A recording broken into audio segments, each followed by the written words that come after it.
ये चेहरा है उस शख्स का जिसे FBI ने आतंकी साजिश रचने के आरोप में गिरफ्तार किया है। ये वो चेहरा है जिसके बारे में 26/11 से जुड़े होने के सुराग तलाशे जा रहे हैं। तहव्वुर राना 26/11 के ठीक 11 दिन पहले दिल्ली आया था। उसने शिकागो से इंटरनेट के जरिए करोल बाग के एक होटल में कमरा बुक करवाया। होटल के बिल का भुगतान उसने क्रेडिट कार्ड के जरिए किया। इस क्रेडिट कार्ड का नंबर था 5424-181-051420748012।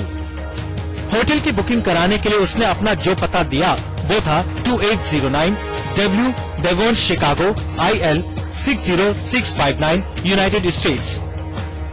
सुरक्षा एजेंसियां अब इस बात की जानकारी जुटाने में लगी हैं कि राना तहव्वुर के दिल्ली आने का मकसद क्या था। अरुण सिंह के साथ हरीश शर्मा, दिल्ली आज तक। चीन और पाकिस्तान के गठजोड़ पर भारत लगातार कर रहा है वार। हर मंच से भारत आगाह कर रहा है इस गठजोड़ के खतरे से।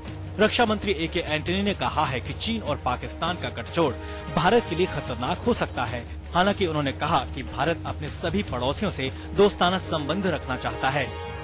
We are hopeful that China will reciprocate the initiatives aimed at mutual trust building and understanding.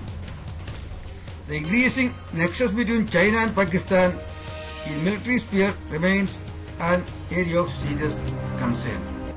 2 दिनों पहले ही प्रधानमंत्री ने भी अमेरिका में चीन के बेवजह शक्ति प्रदर्शन का मुद्दा उठाया था। दुनिया के किसी भी मंच पर जब भारत पाकिस्तान के कारगुजारियों का पर्दाफाश करने की कोशिश करता है तो कई बार ऐसा लगता है कि पर्दे के पीछे से चीन पाकिस्तान की मदद कर रहा है।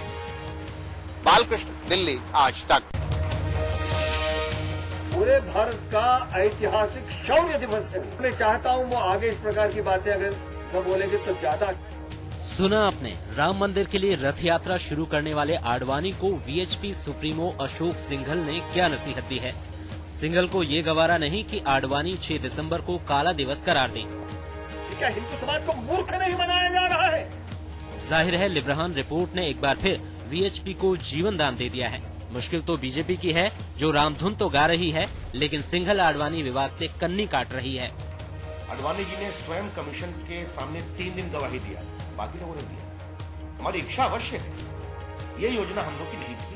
राम के नाम पर ही सही पूरा परिवार अब एक सुर में बोलने लगा है, लेकिन अभी सिर्फ सुर मिले हैं, दिल नहीं मिला। और ये दूरियां पाटना भी आसान साबित नहीं होगा क्योंकि बदलते वक्त के साथ बीजेपी तो बदल गई, पूरा परिवार नहीं बदला। कैमरामैन अशोक भनोत के साथ अमिताभ सिन्हा, दिल्ली आज तक।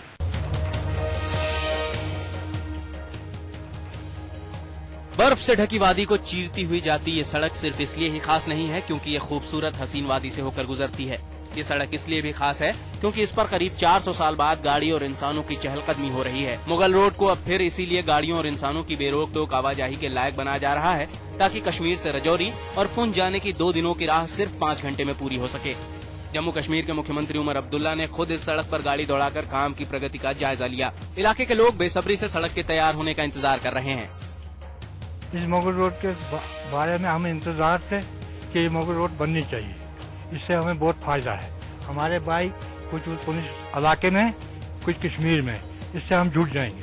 जाहिर है कि इस सड़क के बनने से न सिर्फ जम्मू कश्मीर में तरक्की का और एक रास्ता खुलेगा बल्कि साथ ही साथ देश की सुरक्षा भी पुख्ता हो जाएगी। कैमरामैन तारिक रोन के साथ अशरफ आनी, श्रीनगर आज तक।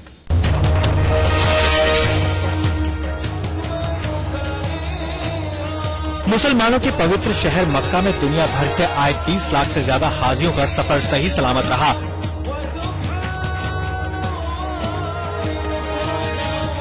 भारत के करीब 1,24,000 हाजी इस सफर में शामिल हुए। हज की आखिरी रस्म के दौरान मीना में शैतान के पुतले पर कंकर मारकर कुर्बानी देने के साथ हज पूरा हो जाता है। इस रस्म के बाद सभी हाजी मक्का में जमा होते हैं और फिर अपने अपने घरों को लौट जाते हैं।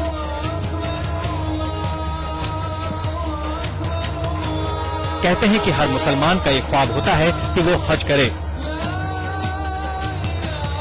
हज के दौरान मक्का में जमा हुए लाखों हाजियों की सुरक्षा का इंतजाम बड़ी चुनौती होती है। कंकर मारने के दौरान कई बार भगदड़ मच जाती है। आज तक ब्यूरो।